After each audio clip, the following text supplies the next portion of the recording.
What's up, everybody? Welcome back to Team Fish Knuckles YouTube channel. So today we're finally concluding Players Cup 3. I actually have everything from Scorch Valley into a spreadsheet you can see on the screen, and we will cover that, I guess, right now. The unfortunate thing about Players Cup 3 in this spreadsheet is I, for some odd reason, only have 48 keys calculated. You see right here, it does 48, but we're still going to base it like we're playing with 50 keys. I don't know why I don't have 2 written down, because I did a pretty good job of writing everything down. So if you miss anything that has like the finals, I think there's maybe like 2 finals that aren't on the series. So if you want to see any of the footage, link should be in the playlist, and you can find them all. If you want to see certain matchups, I still think Scorch Valley is a very strong deck. Will I play for Players Cup 3? If I could find a way to beat Eternatus, that's probably like the biggest win. So here's all the little matchups. Green means win, red means lost. You can see what placement we had and the points. We're not going to break this down too much, but if you want to scroll through it, you can real quick. Some interesting things are this little stretch right here. Like, what happened? Like, lost 5 game ones in a row. We did end up getting 107 points, which is great. Last Players Cup 2, we hit 88 points, and we were 1 point off making Players Cup 2. And that's partly because I think like the first like 10 to 20 keys, I think I was just goofing around playing fun decks. This time around, I was like, you know, we're going to play every single time. We're going to be really good and try our hardest. So we tried really hard to make sure we got all the points. And you can see that in the videos. Like it's probably some crazy content that you can see. What's a crazy set list that we won? Let's see if we can find some crazy ones real quick. I don't know. This one, like beating ADP, Eternatus, and Pikarom, like the big threes, we beat them all. That was pretty cool. Some of the stuff I wish I would have posted, like me losing to like Charizard Stage 2. That was pretty interesting. But yeah, 107 points is what we got, 50 keys, so average 2.14, and then projection was just how I kept telling people along the way how many points I am projecting to get, which of course we end up with 107, because we are basing this off of 50 keys. I guess I didn't mark down how many times we got top 4, top 8, stuff like that. We did make it to the finals 22 times, so out of 48/50 keys, we made it to the final 22 times. What is this 30% here for? Oh, okay. I got you. So out of the finals, we made it to the finals 22 times. We won 15%. We won 15 times, 7 of those, and so 68% of the time we are winning if we make it to the finals, and 30% of our games we are winning overall. Right? Yeah, that seems right. That seems great. Yeah, right. That seems cool. That seems correct. I don't know how to use this like doc spreadsheet stuff, which is why this is not in a chart or anything cool like that, unfortunately. So we're kind of limited on my resources. But let's go over the point things here, right? Let's look at the big ones, right? So you look down at total games, and of course, first one that pops up is going to be ADP, best deck in format, right? Everybody's going to tell you that. We actually beat it 12 times and lost. Win, lost. Probably put lost there, right?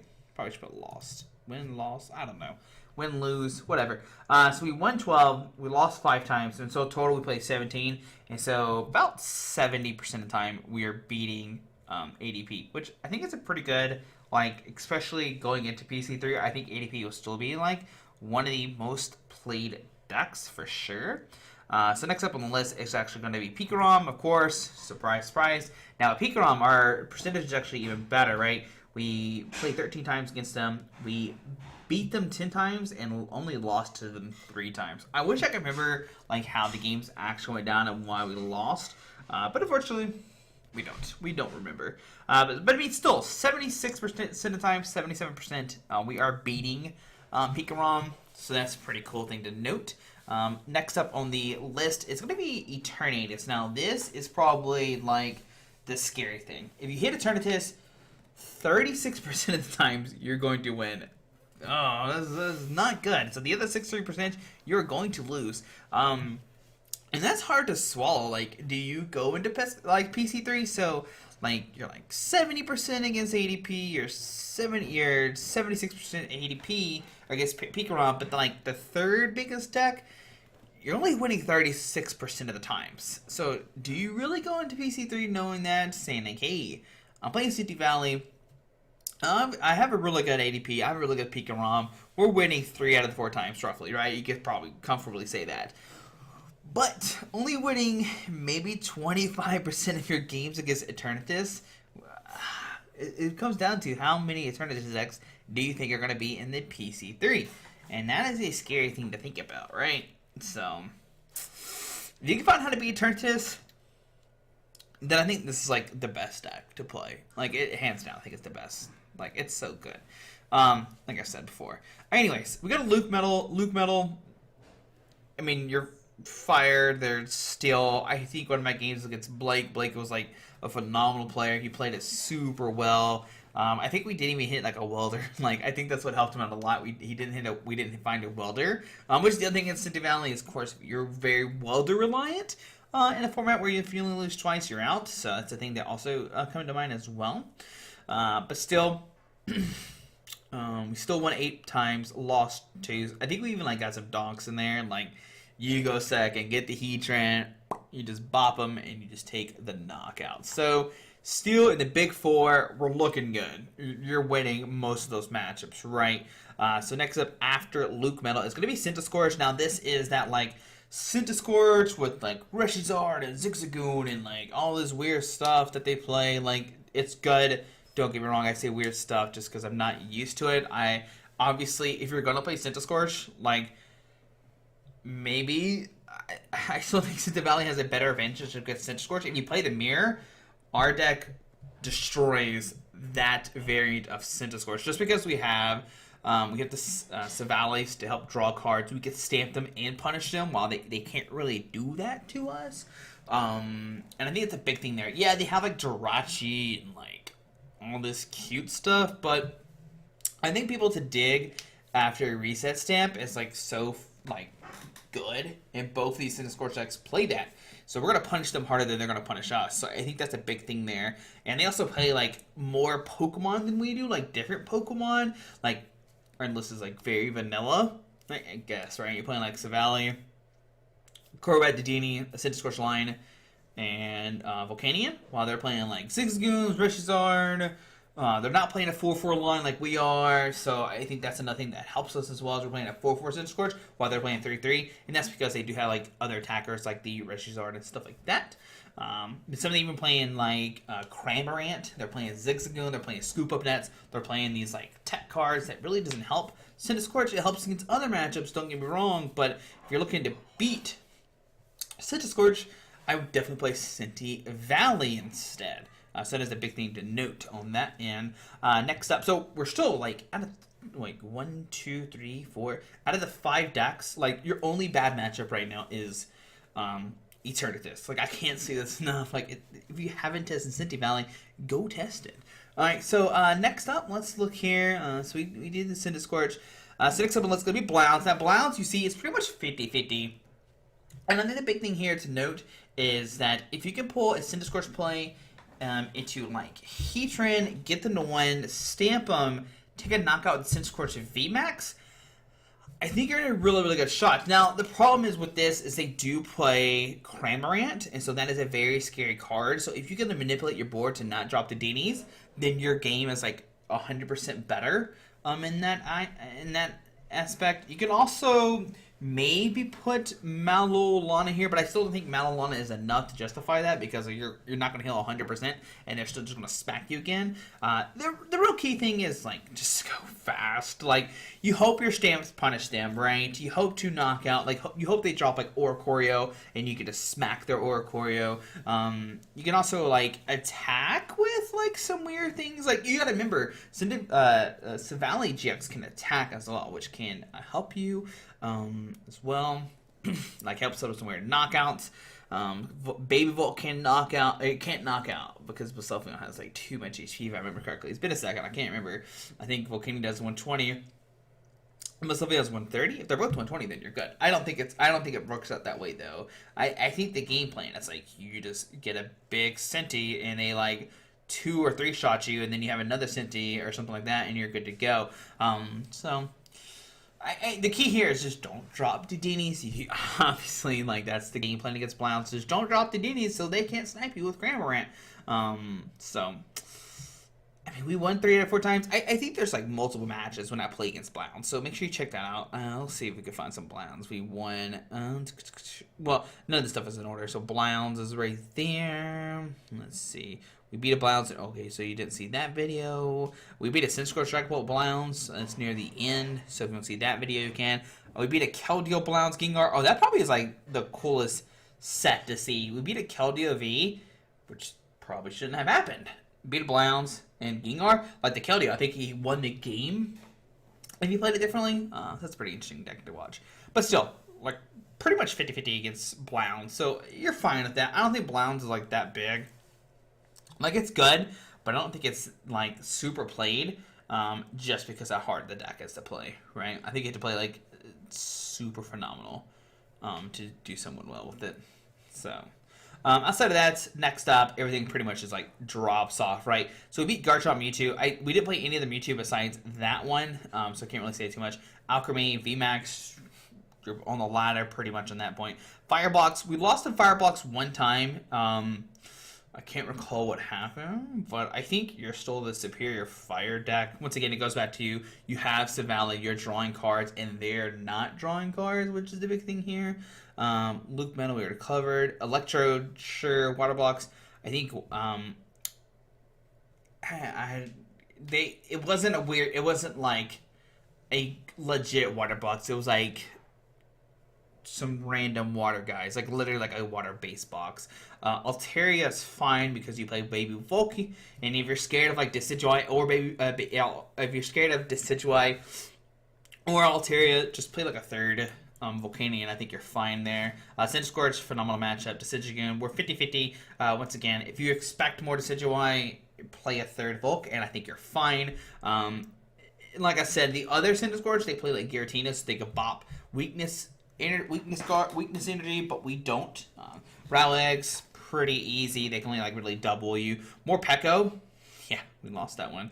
Blounds we talked about. Flygon was 50-50, and I don't really remember these matchups. I think there's one on the channel, so you can watch that. Cinti Valley, I'm just a better Cinti Valley player. You know, Colossal, we never lost against that. I think that deck is like way too slow, and you just like gain momentum, and you just take down Colossal VMAX pretty quickly. Orbeetle, I definitely misplayed the one we lost. I forgot what Orbeetle did and like just super powered up Centiskorch, and I got really greedy. I don't know why I did that, because then Orbeetle was like, hey, that's really cool, bop, and just hit me for a knockout, and I was like, okay, well, we lost that one.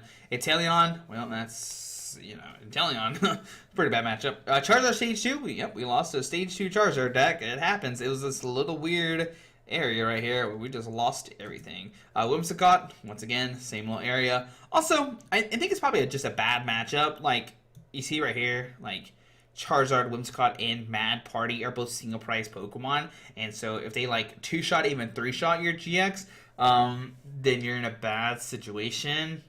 So especially with Whimsicott, they can just like put those little charms on the GX guys. Mad Party now plays the thing to discard Giovanni, so like you're never going to hit a GX, and they're just like 2-shotting you like near the end. Dragapult we pretty much beat. I think once again, like, you're just so fast, and they're trying to energy shock to you, and it just doesn't work. Keldeo we did beat, but I think my opponent should have won the game 100%. Gengar was a very, very interesting deck. We would have lost to Gengar? No, we beat Gengar, Josh. That changes everything, Josh. Oh my goodness. Does it really? Okay, not really. Excadrill we beat the one time. Cinderace, yeah, we lost to a Cinderace GX deck. EX? VMAX? I can't remember which one it was. They went in. Like, their list was like wonky, but like, I'm proud of them. And then Milotic V, yeah. I think it was like a Wilder-based Milotic V. I think it was like other stuff as well, but they played like 2 Milotic V and just like got it. And I was like, yeah.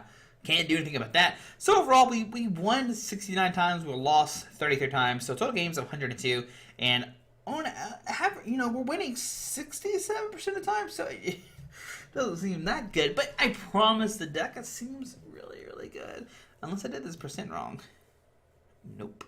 Sure didn't. So, I still think it's fine. I think it's a good deck. As you saw, the big five, the only one you're losing to is Eternatus. If you can figure out how to beat Eternatus with this deck, then you're going to win PC3. Like, congratulations, you just won. I feel like that's the way it goes. If you can crack the key to Eternatus, hey, more power to you. I think the big thing, too, that you do have the advantage of going into PC3 is you know what your opponent is playing, and that might give you enough advantage to take down Eternatus, because then that gives you additional energy to attach and all that kind of stuff, so that might be enough, and maybe.